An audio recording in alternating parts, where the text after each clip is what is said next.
नाज़रीन अवां खे अपडेट कंदा हलूं। रिपोर्ट करे रहिया सखर मां हफ़ीज़ लाशारी। ज़ियाउद्दीन यूनिवर्सिटी ऐं सखर अस्पताल में सिविल डिफेंस सखर ऐं ज़ियाउद्दीन यूनिवर्सिटी ऐं अस्पताल जे सखर जे ताउन सां फायर सेफ्टी ऐं रेस्क्यू वर्कशॉप मुनक़िद कई वई। वर्कशॉप जो मक़सदु इदारे जे तलबा तालिबात ऐं मुलाज़िमनि खे हंगामी हालतुनि में बर वक़्त ऐं असराइते क़दमनि जी तरबियत फ़राहम करणु हो।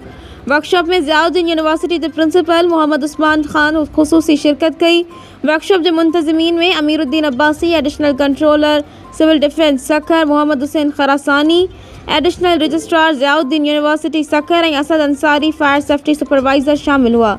मौक़े ते शिरकत कंदड़नि में सर्टिफिकेट पिणु विराया विया। तलबा तालिबात ऐं अमले पारां वर्कशॉप खे तमामु घणो साराहियो वियो ऐं उन्हनि सभिनी पंहिंजे अज़म जो इज़हार कयो त उहे हासिल कयल तरबियत खे अमली तरह ज़िंदगी में लागू कंदे पंहिंजे इदारनि में ऐं समाज खे महफ़ूज़ बणाइण में किरदारु अदा कंदा।